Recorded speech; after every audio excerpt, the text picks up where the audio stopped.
பேர் தாமஸ் தோஷி பக்ஸ்மா. நான் வந்து சொந்த ஊர் சியாட்டல், அமெரிக்காவில் இருக்கு. வலையப்பட்டின்னு சொல்லி அருமையான பாசன நிறைந்த ஒரு ஊர். அந்த ஊரில் மதுரை பக்கத்தில் தான் இருக்கு. ஆமாம், அங்கே வந்து அந்த விமான நிலையம் அருகில் உள்ள ஒரு வலையப்பட்டி. அந்த ஊரில் தங்கிக்கிட்டு வீட்டுக்கு போயிட்டு படிச்சுட்டு வருவேன்.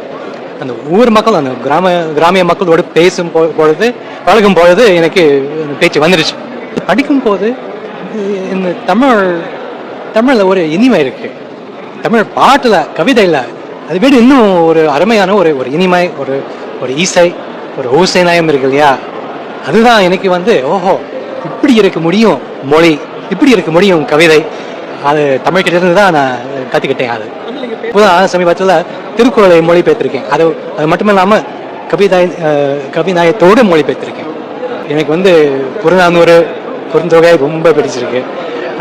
அந்த சங்க காலம் ஔவையாரும் பிடிக்கும். அதுக்கப்புறம் இன்னொரு ஔவையார் இருக்காங்களே, அந்த மூதுரை, நல்வழி, அந்த மூதுரையும் இது நல்வழியும் மொழிபெயர்த்திருக்கேன்.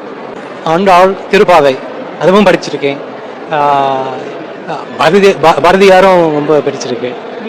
நல்லறுவருக்கு செய்து உபகாரம் கல்மேல் எழுத்து போல் காணுமே, அல்லாது இருமல நெஞ்சு தற்கு ஈந்து உபகாரம் நீர் மேல் எழுத்திற்கு நேர். அருமையான பாட்டு. நல்லவருக்கு நல்லது செஞ்சா எப்படி நினைப்பாங்க, எப்படி ஞாபகத்தை வச்சிருப்பாங்க? ஒரு கல்ல எழுத்து இப்படி வச்சிருந்தாங்கன்னா அப்படியே இருக்கும் அவங்க ஞாபகம். ஆனா அப்படி இல்லாதவருக்கு நல்லது செஞ்சா மறந்துடுவாங்க, அப்படியே மறந்துடுவாங்க. எப்படி நீர் மேல் எழுத்து எழுதுனா அப்படியே போயிடும். அவங்க நீங்க அந்த நல்லது செய்யும் போதே அவங்க மறந்துடுவாங்க. அதனால ஜாக்கிரதை.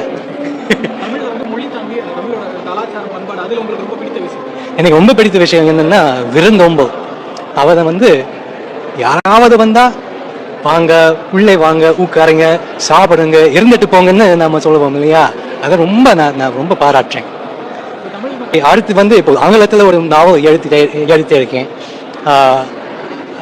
திருப்பாவையை பற்றியும் ஒரு புத்தகம் எழுதியிருக்கேன், நானும் ஒரு நண்பரும் சேர்ந்து.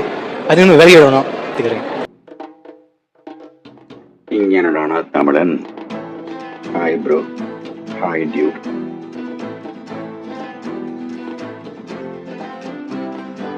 தமிழர்